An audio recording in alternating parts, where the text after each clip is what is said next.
Blog Talk Radio.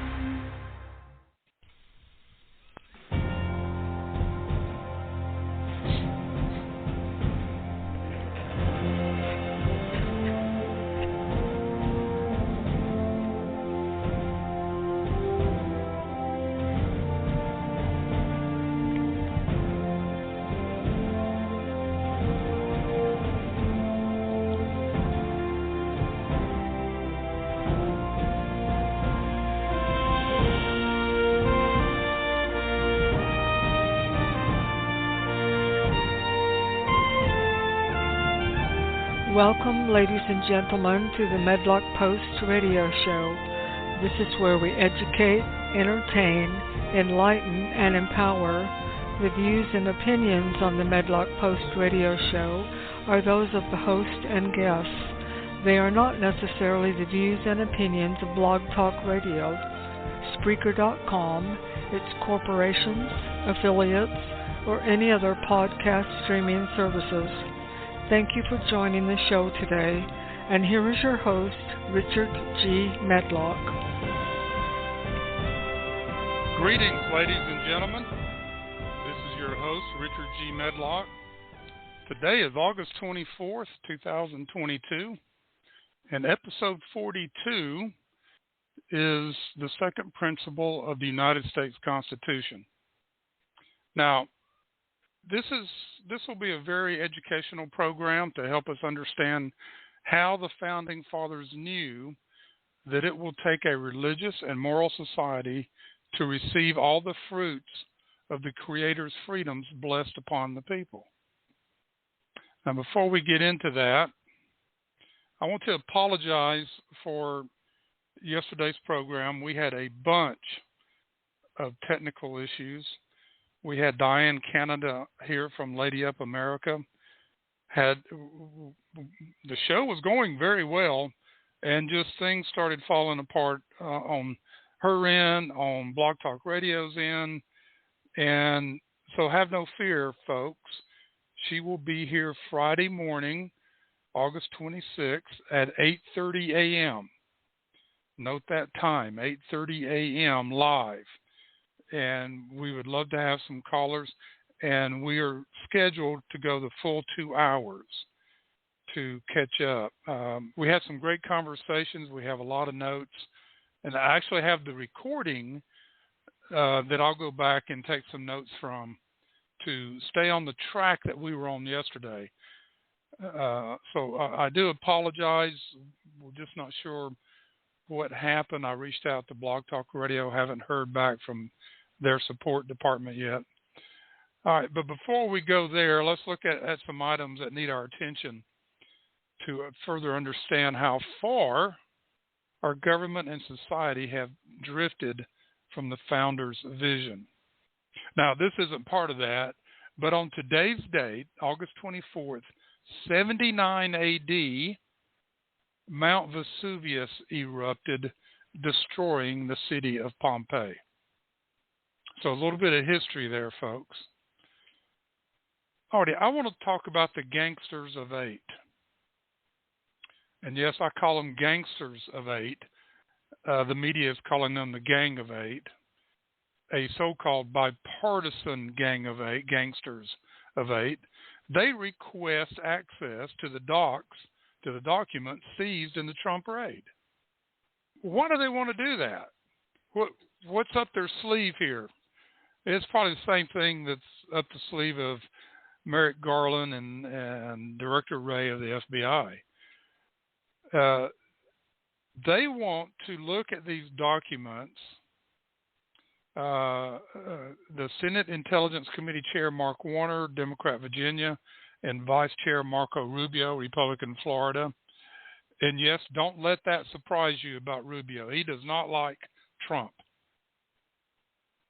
But they are requesting a Senate assessment of the national security risk affiliated with Trump's handling of sensitive documents, including whether the then President Trump declassified all the materials before relocating from the White House. Ladies and gentlemen, this is an all-out attack on America. It is not just about Donald Trump. This is a totalitarian act to squash freedom, to squash free markets. They do not want Trump and his free market policies back in the White House. They don't. Now, Trump on Truth Social said that all those documents had been declassified, and he has the power to do that. And he, as a former president, still has executive privilege to all documents. He says they didn't need to seize anything. Federal officials could have had it any time they wanted without playing politics and breaking into Mar-a-Lago. Now, here are the gangsters of 8. Senate Majority Leader Chuck Schumer, Democrat, New York. Senate Minority Leader Mitch McConnell, Republican, Kentucky, who hates Trump. House Speaker Nancy Pelosi, Democrat, California. House Minority Leader Kevin McCarthy, Representative, California, who does not like Trump. Representative Adam Schiff, Democratic liar-in-chief from California. Republican Mike Turner, Republican, Ohio, who does not like Trump, along with Warner and Rubio. Now that's your gangsters of 8, pulling a totalitarian move here to further try to tarnish the name of Donald Trump. Now, according to Politico, which is a liberal paper, Capitol Hill aides have been frustrated with the lack of information coming from Attorney General Garland and FBI Director Wray. Well, that's too bad. The DOJ said the prosecutors had probable cause to believe Trump may have violated the Espionage Act. Ladies and gentlemen, do you understand what the Espionage Act is? That means that you are selling top secrets to our enemies. That's one thing they're looking at. Now, Trump attorney Alina Habba told Newsmax the Mar-a-Lago affidavit implied potential guilt for the former president on 3 fronts: concealment, espionage, and destruction of documents. To which Habba responded, if the DOJ claims concealment, we would not have allowed federal agents into Mar-a-Lago. If the DOJ cites espionage, Habba said the Trump attorneys wouldn't have been transparent about federal officials viewing all the documents in June. They just invited them in and let them look. And if the DOJ argues destruction, Habba says Trump's people wouldn't have responded positively to the Fed's request of putting a padlock on the presidential documents, which they did and which the FBI broke. They broke those padlocks. What people don't understand, presidents have different kinds of privilege. Executive privileges. She cites President Bush and Obama exercised similar declassification privilege after leaving office in 2009 and 2017. A number of media groups have filed legal motions to request the full unsealing of U.S. Magistrate Judge Bruce Reinhart such warrants affidavit. That's already been done. He did that Monday. He ruled this. This is in his ruling. Given the intense public and historical interest in an unprecedented search of a former president's residence, the government has not, get this, the government has not yet shown that these administrative concerns are sufficient to justify sealing. Judge Reinhart. Now, totalitarianism is on full display in America, ladies and gentlemen. We need to check the national security risk here, implying that Donald Trump is a national security risk by having those documents. We still don't know what they are. Now, the leakage from the Department of Justice and the FBI is unbelievable. on this stuff. The New York Times came out yesterday stating there were 300 classified documents. Well, how can they say that unless somebody is leaking information to them? That's a federal crime, punishable by like 10 years in prison. Leaks are all over the place. And that's wrong. This is an attack, ladies and gentlemen, on an American citizen who believes in America, who worked to sustain the Constitution and develop a free market society and a free market business that helped everybody around. And it did. And it even helped other nations. So that's what we're looking at here. And then, folks, who did CNN and MSNBC bring on their shows last night to talk about this? An expert. That's right. Disgraced FBI agent Peter Strzok. Seriously. You had to go to the bottom of the barrel to get somebody to say something? I mean, this guy's a total disgrace. He lied. He should be in jail for what he did about the Russian hoax. But he was fired, which is very unusual in those positions that he had in the FBI. But he was fired because of all this lying and falsifying documents and going in front of judges and swearing all this stuff to get warrants and on down the line. The guy should be in prison. But he was on there last night.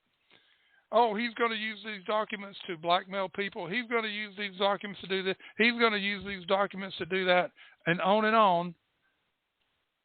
And people, please understand, when the Democratic Socialists talk like that, they're telling you what they do, but they're accusing their enemies, their political enemies, of doing what they do. Here's one thing. This came out last week. That they wanted those documents because they were afraid that Donald Trump had incriminating information on the crimes that had been committed in Congress and other places and other agencies while he was president. That's what they were looking for. I believe that whole much more than he's gonna sell these documents for blackmail people. All right, we will not let that go. But let's talk about this morning. July durable goods information came out. It was flat, folks, 0.0000. It was flat. Now, when you factor in inflation, it would have been negative. Now, durable goods outside of automobiles and transportation was up 0.03%. But then again, if you add in inflation, it's up because people are having to spend more money to buy things. You get that? More money to buy things. So it's up 0.3%. These numbers are not good. They're not reflective of a good economy. The housing industry has crashed. Yes, crashed. Home sales have crashed. New home sales have crashed. New home building is slowing down. Now that means jobs. That means material purchasings are going down. And this takes away from the GDP. The housing industry is a big part of GDP, and it's sinking, folks. And it's sinking fast. And as interest rates go up, it's going to go even further. Now, let's talk a minute about student debt, this thing that Obama's going to come out and relieve more student debt. The estimated cost of relieving student debt is from $300 billion to $980 billion. Now, this is government, so we can pretty much safely say it's going to reach $980 billion, probably over $1 trillion. This is a travesty. It's going to drive up inflation. It's going to hurt working people because they're the ones that are going to have to pay for all of this. Again, there is nothing positive coming out of the Biden administration. It's all destructive. And then we pass these two bills, the Inflation Reduction Act, which it is not. It's not going to reduce inflation. It's going to send it up. And then the chipmaker bill, where $300 billion goes to green energy and $740 billion of the Inflation Reduction Act goes to green energy. So another $1 trillion+ going to green energy. Real climate scientists have estimated that if all those things in those bills in the green energy are put into effect, the net effect will be that we will save, now get this, folks, we will save 9/100 of a degree in change. That is 0.009 9/100 of a degree of temperature. So we're going to spend over $1 trillion. This is not about climate. This is about putting money into the good old boys' pockets. It's going to be funneled back to the Democratic Socialist, so they can run for office and carry out their tyranny on American citizens. And ladies and gentlemen, this is where we are. And we're going to get into the second principle of the Constitution, but I'm going to keep playing this soundbite. It's called "We the People." It came out in the first term of Barack Obama's term as president. Now the lady addresses him. He says, "Mr. Obama," but you say Mr. Biden in your mind when she says that. But everything in there that she addresses is still going on today. So let's listen to this. It's a little over 5 minutes.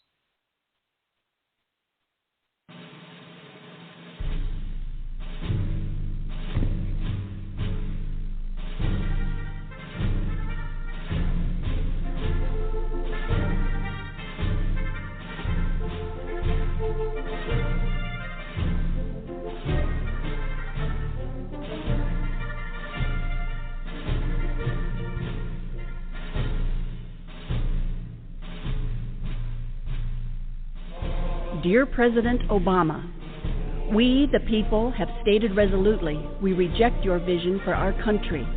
You claim you have not heard us.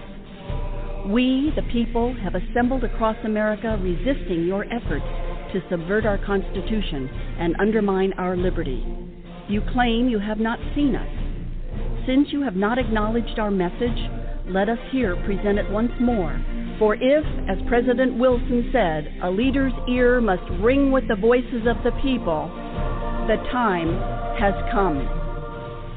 Our greatest treasure is freedom, the absence of restraints on our ability to think and to act. The corollary of freedom is individual responsibility. We believe in the power of the individual. A few years ago, President Bush said, "History moves toward freedom because the desire for freedom is written in every human heart." Let us add that we will preserve it only as long as devotion to freedom is expressed in the heart of our actions. When President Lincoln dedicated Gettysburg National Cemetery, he declared, "It is for us, the living, to be dedicated here to the unfinished work which they who fought here have thus so nobly advanced."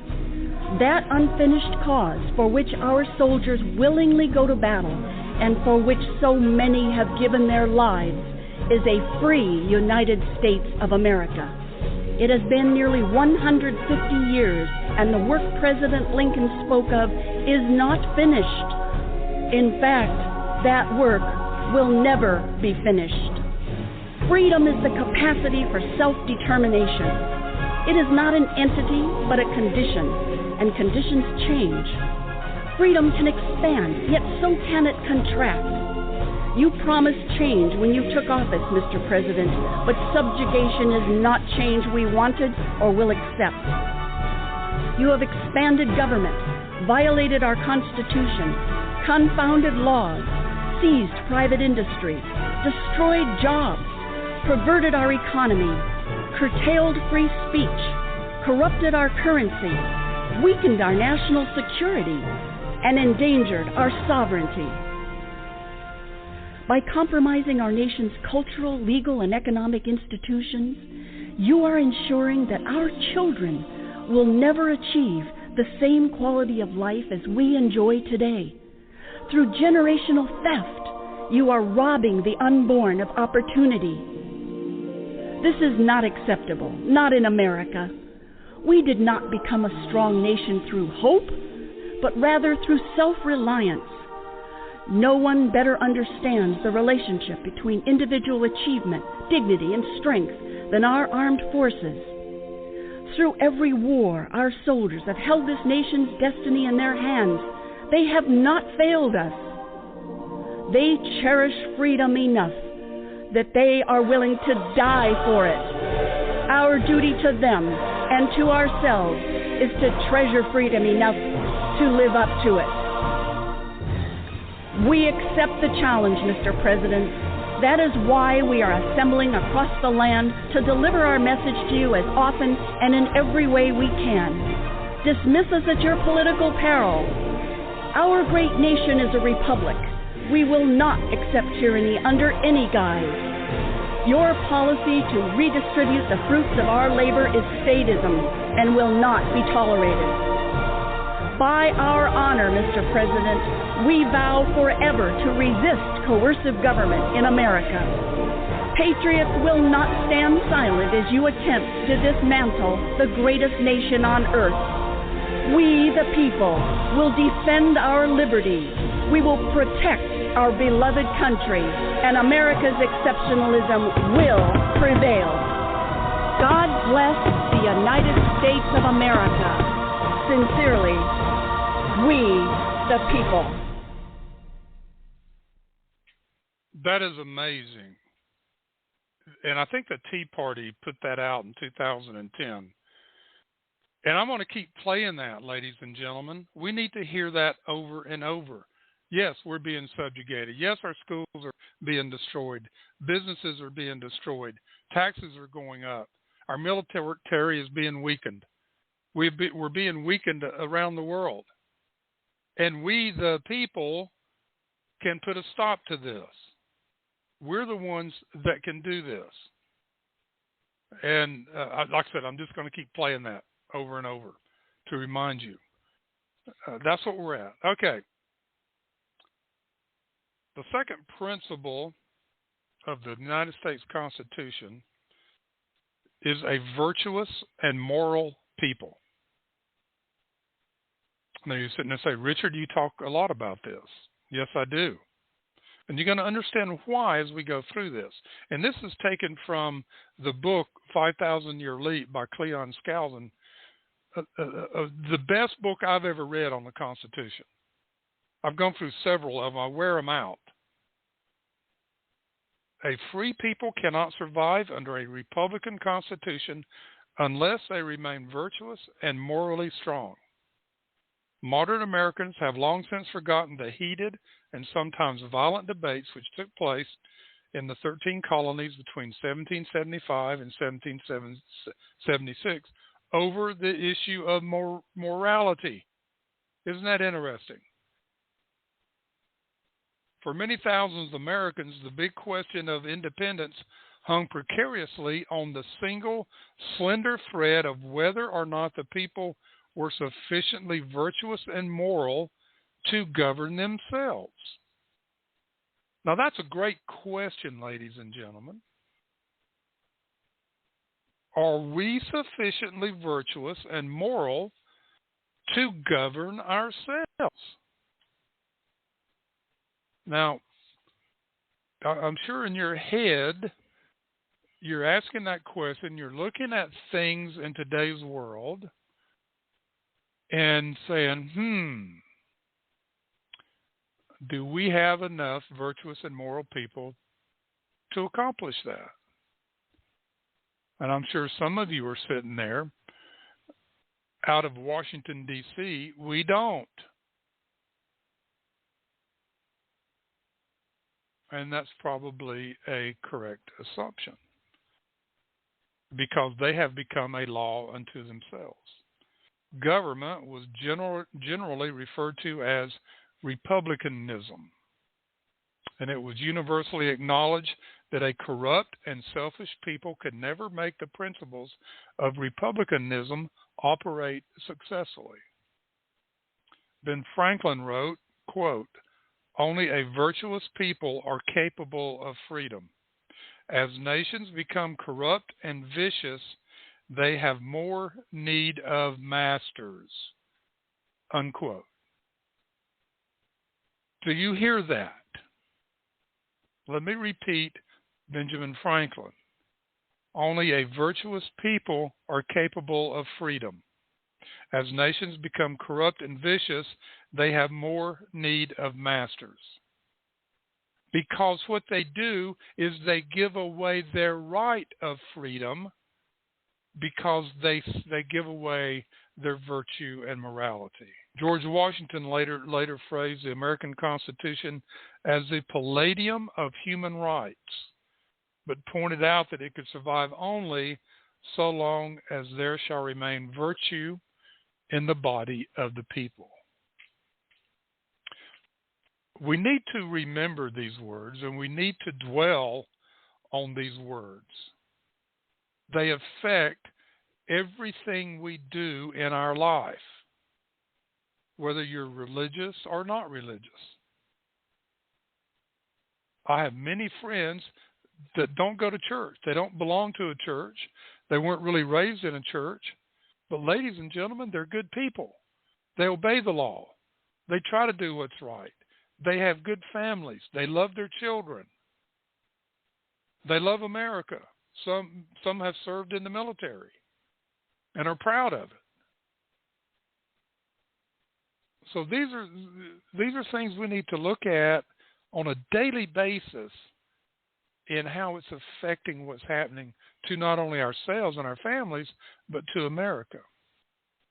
So then we ask the question, what is public virtue? Now, morality is identified with the Ten Commandments and obedience to the Creator's mandate for right conduct.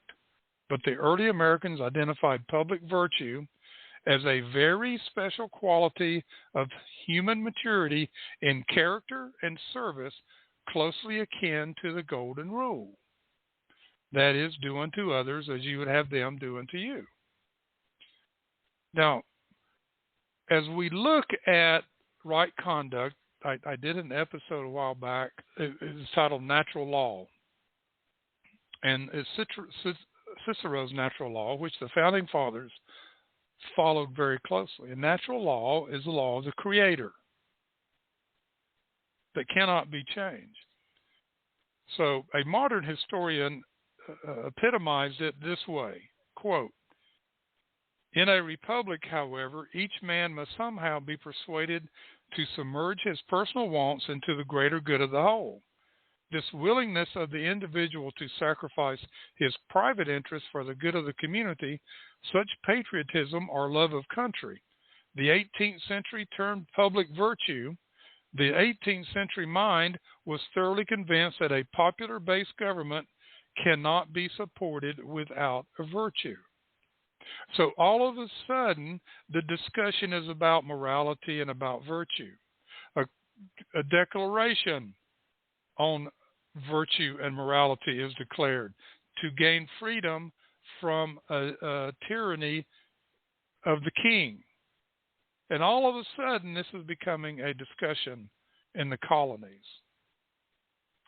But there were also self-doubts about this discussion. The people had an instinctive thirst for independence, but there remained a haunting fear that they might not be good enough to make it work. These self-doubts were actually the eye of the hurricane during those final pre-revolutionary years when Americans were trying to decide whether they had the moral capacity for self-government.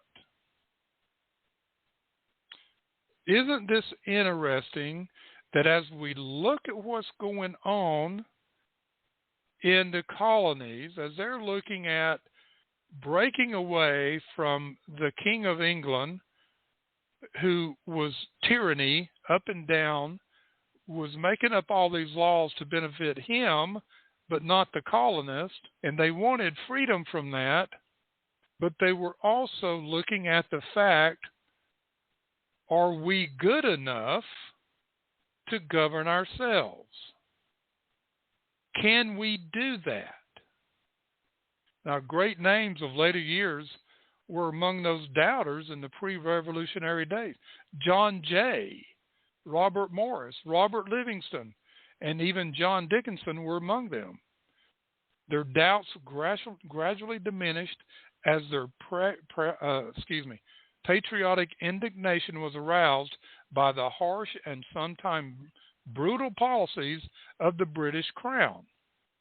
So they were almost being forced into a virtue to be able to govern themselves, to be able to gain their freedom from England. Do you see how these steps were falling into place? Look at this today. Are we being forced or urged to go back to virtue and morality to maintain our freedoms? Or are we? Are the actions of the democratic socialist and the progressives and the socialist and the communist and the globalist and those that believe in evil of murdering babies and allowing gangs to run the streets and murder, drugs to flow into this country, illegals just to flow into this country? Are they really pushing Americans back onto the path of self-government to correct these wrongs? And I think that's an interesting question, again, that we need to look at. And folks, our call-in number is 563-999-3676. And I'm going to open up the chat area. So if you want to type in a question or a comment, feel free to do so. They were also moved by the powerful expressions of faith and confidence pouring forth from men of admired virtue, such as John Adams, George Washington, Richard Henry Lee, Josiah Quincy. Spirits continued to rise so that by the spring of 1776, thousands of confident voices were heard throughout the colonies affirming that there was sufficient public virtue in the people to make Republican principles work successfully. What a process that was taking place. And I think, and I am sure, that this process of analyzing what's going on in America and an individual's position, a family's position, a society's position on what is happening, do we have sufficient virtue, public virtue, and sufficient strength to fight against these tyranny acts that are taking our freedoms away? And there's a lot of situations in there that we can look at, and the question or the answer is yes. Yes, we do. And one of them we'll talk to again Friday, Diane Canada, with Lady Up America, that she'll be on. And also while we're talking about future shows, Monday, August 29th, we will do a special honoring John Locke. It is the 390th anniversary of his birth, and we will do a special that day. I have reached out to some people that are experts on John Locke to try to get them to be on the show. So that's a work in order. So I'm trying to bring in other voices, ladies and gentlemen. All right, Thomas Paine. Thomas Paine was key in turning some of the people's minds toward this virtue and morality, this public virtue of the people, to help get things going. And that was in his pamphlet, Common Sense. Now, it is still a bestseller. I have copies. I've read it several times. It's fabulous to read the Founding Fathers and look at their thinking. And now we're seeing here, not only were the Founding Fathers thinking, but colonists were thinking. Colonists were tired of the tyranny being pushed on them. So they're thinking, they're hearing from the voices of virtue, and they're taking it in. And then here comes along Thomas Paine with Common Sense. And he followed up this initial success of Common Sense with other writings assuring Americans they were ripe for independence, that they were ready, that they could handle it. He pointed out that the most of the people were industrious, frugal, and honest. 3 words, folks. Industrious, frugal, and honest. They're adjectives. He's describing the people in the American colonies. You work hard. You save what you make. And you're honest in your dealings with your fellow man. That's a public virtue that we are looking at. And that's what we need to be looking at today. Now, is our government industrious? No, never have been. Are they frugal? Okay, I know you're laughing, right? It's just the opposite of frugal. They spend, spend, spend. We have a $31 trillion national debt. That's a minimum out there. Are they honest? No, our government is not honest. But there are many Americans that go to work every day. They work hard. They're frugal. They save their money. They make good investments. And they're honest in their dealings with mankind. And you know what? They're happy people. Their families are happy. People around them are happy.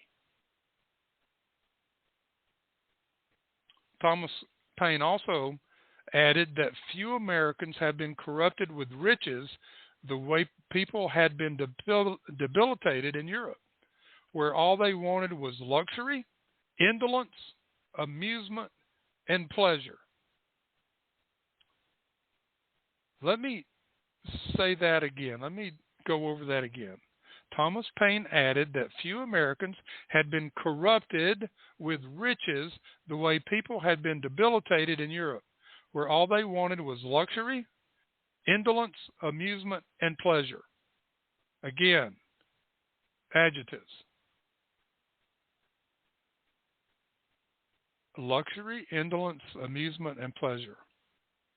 Can we use those 4 words to describe part of the American society today? I think we can. Look at Hollywood, the media industry, Hunter Biden. Oh, I said that out loud, didn't I? Look at these things and look, they do not help America one bit. Does not build up a public virtue. It tears down this public virtue that we are looking for in America.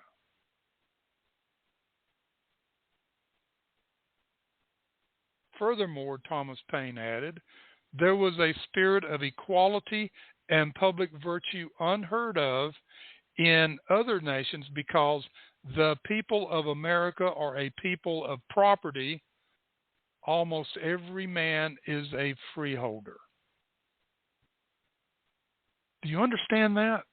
Other nations did not have property owners. Oh, the king might give some land to somebody, to a baron or something like that. But the rest of them didn't own property. They became a slave to a baron, slave to the king. But because we owned property and we owned it and we worked it and we took care of it, we had pride in what we did, and we still do. Every man was a freeholder. We might even say, use the term today that is used a lot, they were a stakeholder in the public virtue to lead to freedom. This is what we are looking at and trying to go back to in America today. These simple virtues that lead to freedom and greatness. And that's what early America did.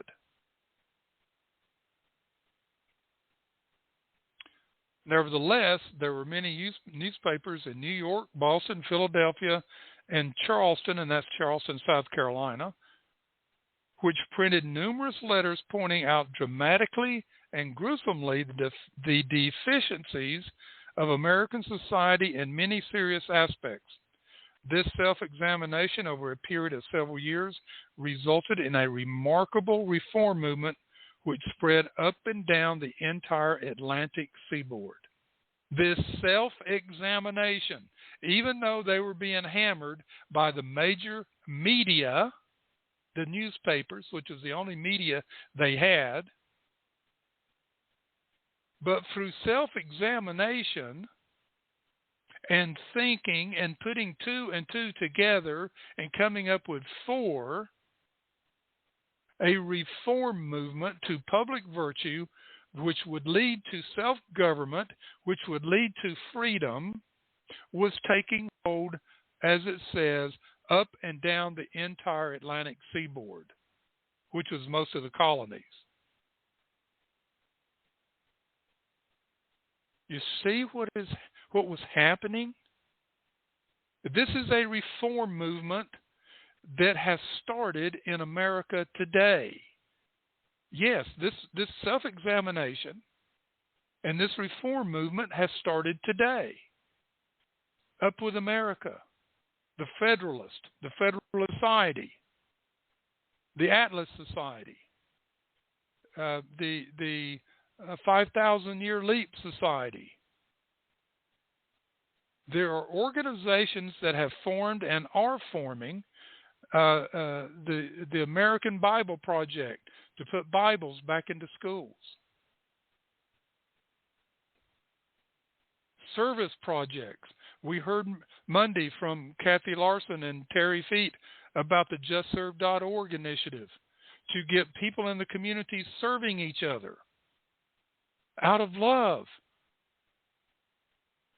loving your neighbor. This is what we're talking about here.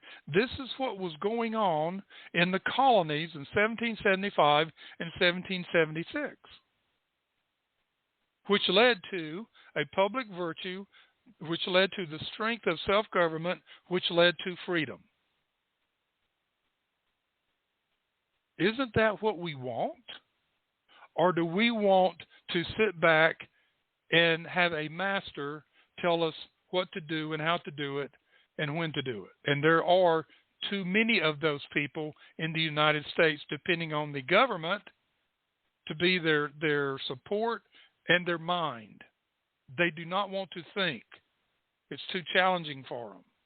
But it doesn't hurt, ladies and gentlemen. All right, furthering here, the tide of reform. Many Americans became extremely self-conscious about their lack of public virtue because of non-involvement in the affairs of government. Because of non-involvement in the affairs of government. Ladies and gentlemen, if you don't take an interest in the affairs of government, government will take an interest into your affairs. And that is what has happened. This thing has flip-flopped. We, the people, are the power. We are, not the government. They began to acknowledge their obsession with self-interest, the neglect of public affairs, and their disdain for the needs of the community as a whole. Gradually, a spirit of sacrifice and reform became manifest in all 13 colonies. Looking back at that period, one historian wrote, quote, "In the eyes of the Whigs, the 2 or 3 years before the Declaration of Independence always appeared to be the great period of the Revolution, the time of greatest denial and cohesion, when men ceased to extort and abuse one another, when families and communities seemed peculiarly united, when the courts were wonderfully free of that constant bickering over land and credit that had dominated their colonial life." Does that sound a little bit like what's going on today? Bickering? Fighting over things.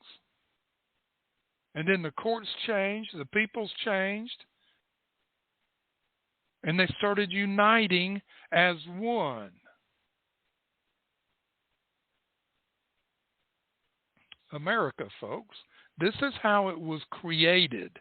It wasn't just 55 men that came up with an idea that said, oh, let's create a great country, and this is what we need, and if we come up with these documents, everybody's going to fall in line. That's not how it worked. But in a lot of people, that's how they perceive it. But that's not how it happened. And these things are not taught in our school. They don't even teach the Founding Fathers anymore. Go ask somebody who was John Jay, who was Henry Lee, how the moral reform accelerated the revolution. The revolution was about gaining our own freedom, becoming our own country, becoming self-governed. Many Americans became so impressed with the improvement in the quality of life as a result of the reform movement that they were afraid that they might lose it if they did not hurriedly separate from the corrupting influence of British manners. Now, let me read that again. Many Americans became so impressed with the improvement in the quality of life as a result of the reform movement that they were afraid that they might lose it if they did not hurriedly separate from the corrupting influence of British manners. So let's add this. Let's see, they were afraid they might lose it if they did not hurriedly separate from the corrupting influence of the democratic socialist atheism, secularism. Now, does that sentence make sense to you? We have this same thing going on today And Americans need to say, hey, we better get on this Reformation movement to go back to public virtue before it's too late and we lose that opportunity. This is the bandwagon, the reform movement for public virtue that you and I need to be riding on today, not next week, not next year. Next year is too late. But you need to get on this bandwagon today. They attributed this corruption to the monarchical aristocracy of England. Even Americans such as John Jay, Robert Morris, Robert Livingston were beginning to see that the people were exhibiting a potential capacity of virtue and morality which would guarantee the success of a free, self-governing society. Therefore, it became popular to express a sentiment that the sooner they became independent, the better. Going back to what I just said, the sooner we become independent of the secularism that has overcome part of society in America, the sooner we become independent of that, the better off America will be, and we as citizens and our families will be better off for it. This is what the Founding Fathers were trying to instill in the colonists at the time. And the bandwagon was rolling down a hill now, picking up steam, converting the doubters, because they could see the people changing, the people becoming virtuous and moral, and sustaining and supporting each other, and showing the strength that it takes to be self-governing. The non-importation resolution of the Continental Congress, which required great sacrifice and devastating losses to many business houses, was carried out extensively, even though it operated on a voluntary basis. It was so successful that John Page wrote to Jefferson that it appeared to him, quote, a spirit of public virtue may transcend every private consideration, unquote. A spirit of public virtue may transcend every private consideration. Wouldn't it be nice, folks, if this was the attitude in America today? This attitude right here.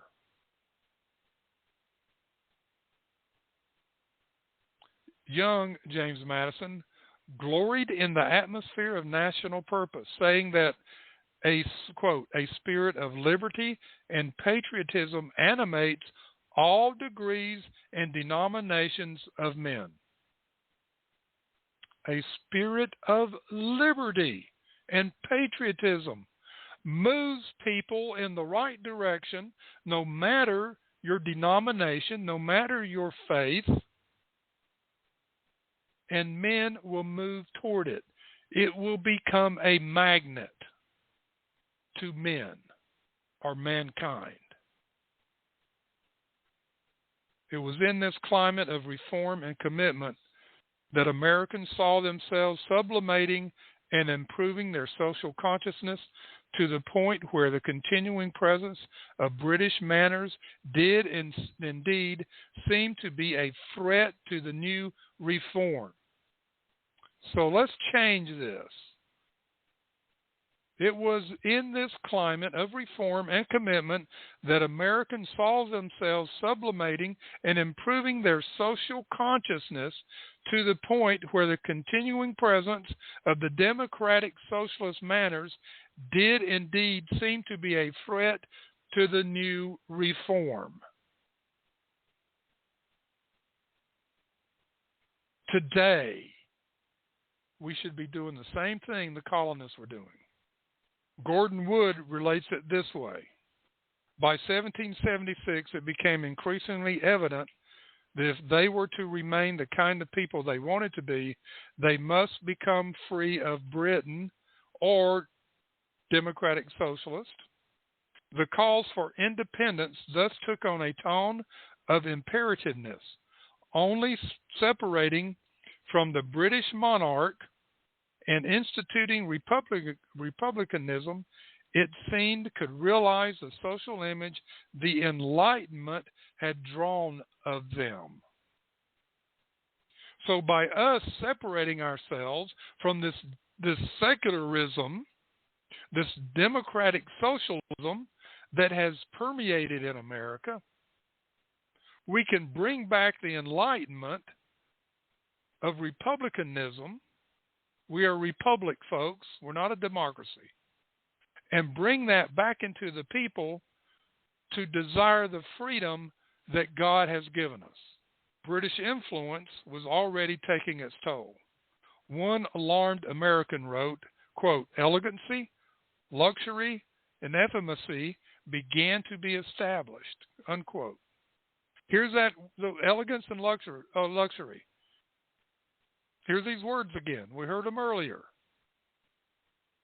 David Ramsay declared that if Americans had not revolted, quote, "our frugality, industry, and simplicity of manners would have been lost in an imitation of British extravagance, idleness, and false refinements," unquote.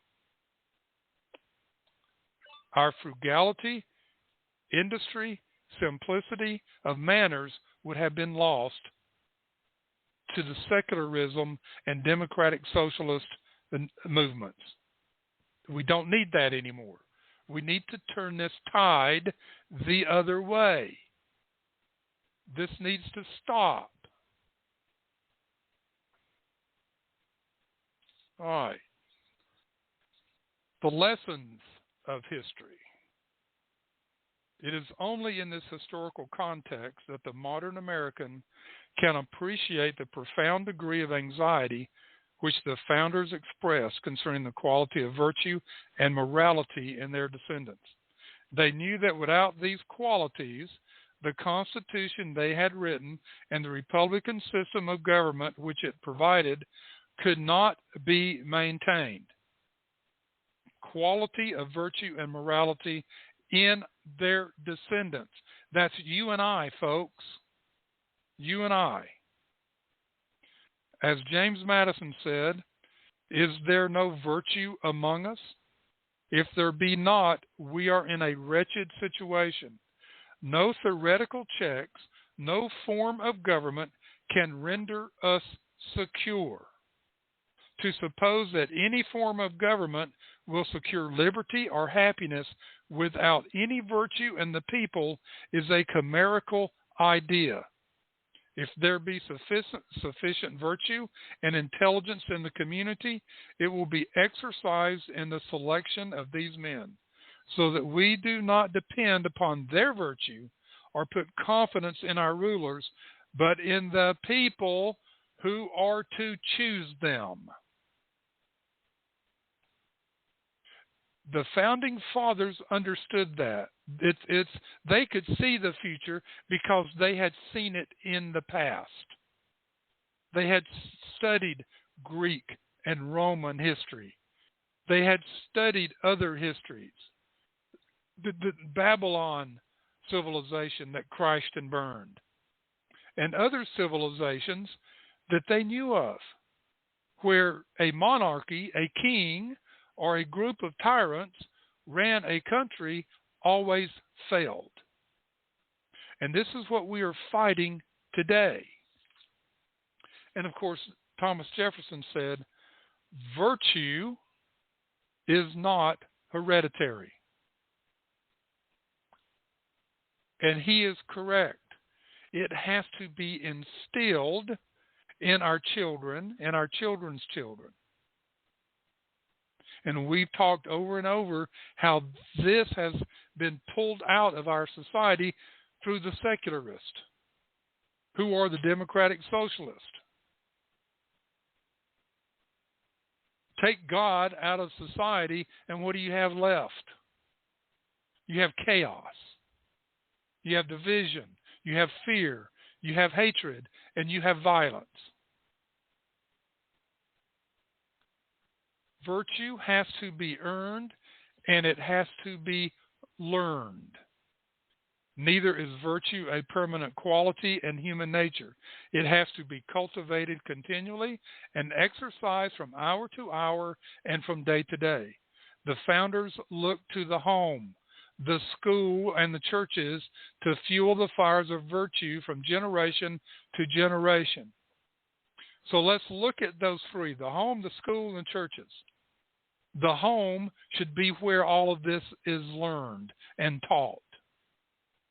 Church is the same place, but many churches have turned away from virtue and morality. The schools, public schools, have gone totally against virtue and morality. Totally. That's why you're seeing millions and millions of parents pull their kids out of public schools and homeschools. And there are some great programs out there to help the parents. In his farewell address, George Washington declared, quote, "Of all the dispositions and habits which lead to political prosperity, religion and morality are indispensable supports. In vain would that man claim the tribute of patriotism who should labor to subvert these great pillars of human happiness, these firmest props of the duties of men and citizens.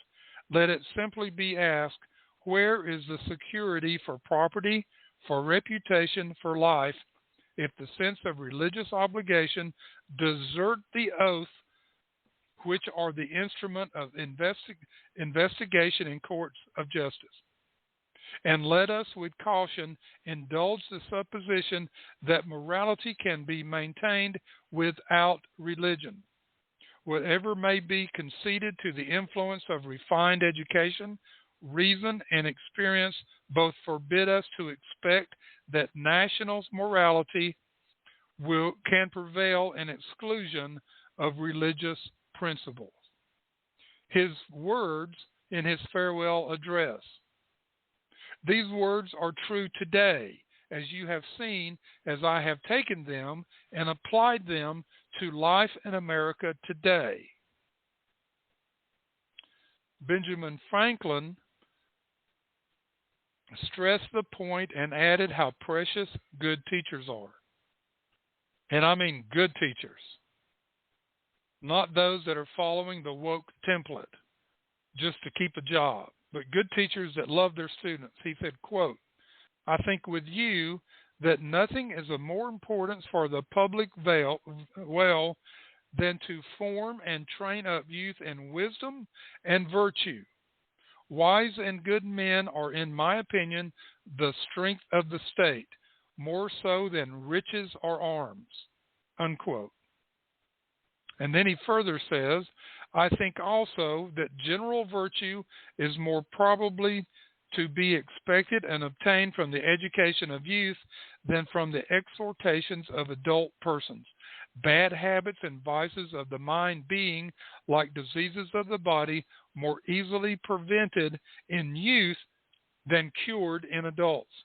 I think, moreover, that talents for the education of youth are the gift of God, and that he on whom they are bestowed, whenever a way is opened for the use of them, is as strongly called as if he heard a voice from heaven," unquote. Benjamin Franklin.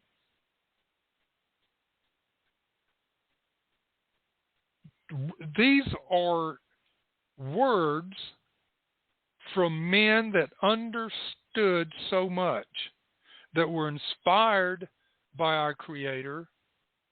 And if we follow these today, we can start weeding out the secularism that has permeated into our society and caused such tragedies, people loving to murder, that have turned their hearts cold, that do not regard human life in any way.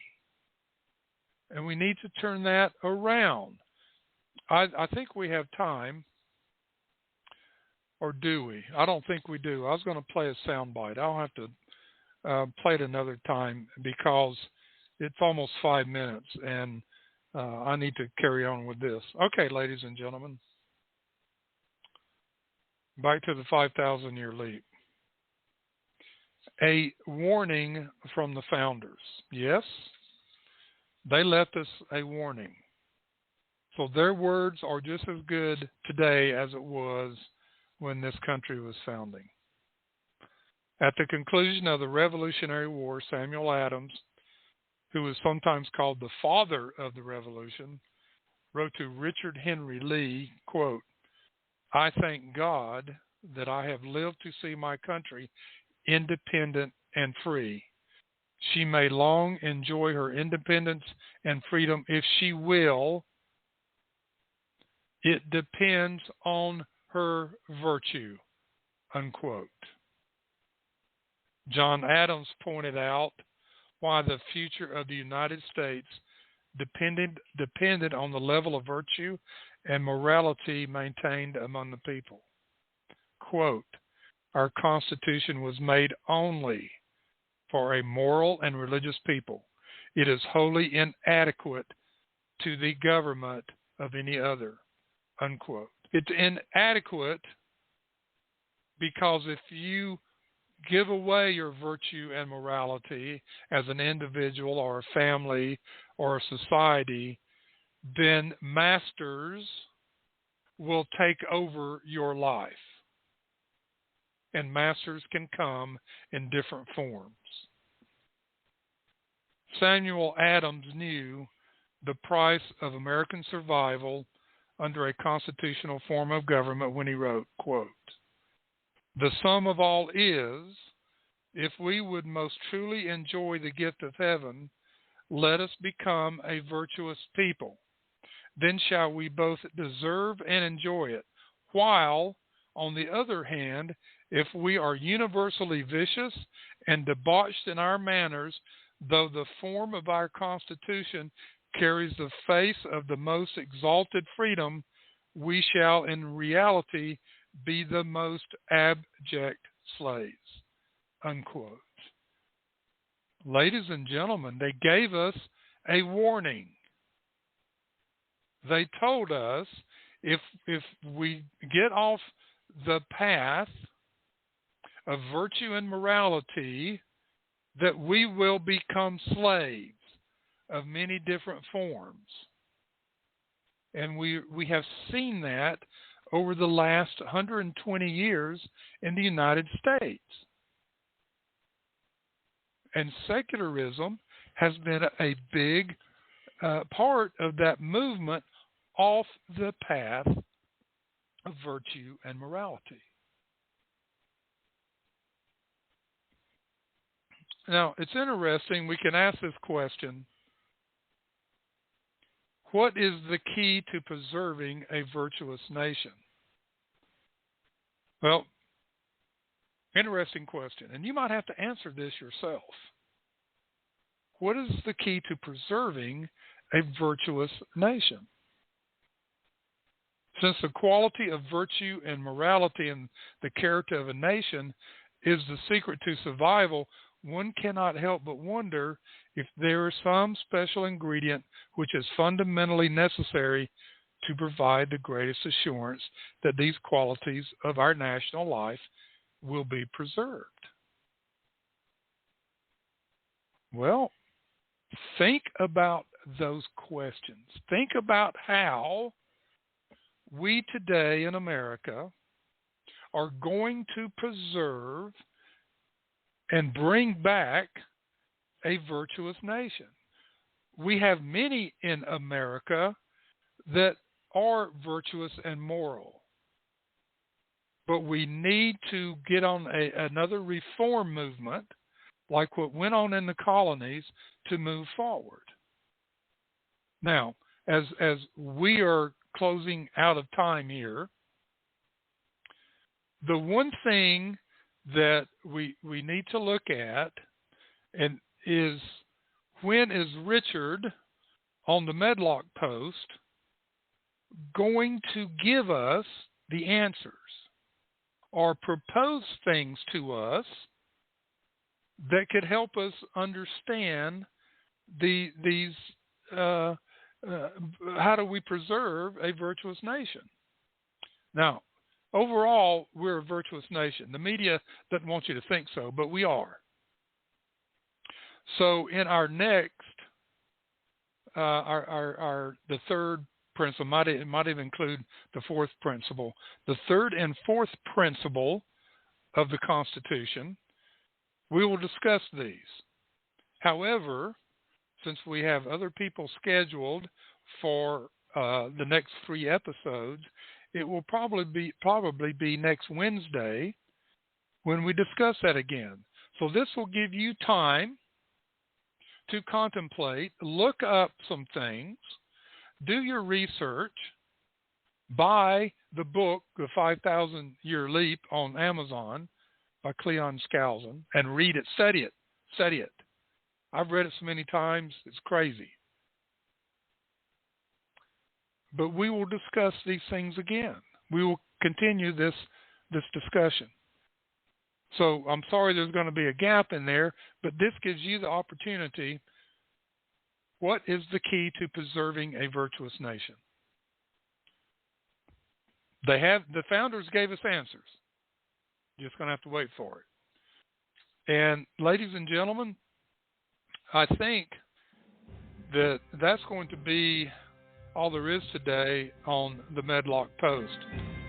As we go out, this beautiful music is called The Sounds of Patriots. The Sounds of Patriots. And that's who we need to be. Ladies and gentlemen, thank you for being here. Have a great day, and may God bless America.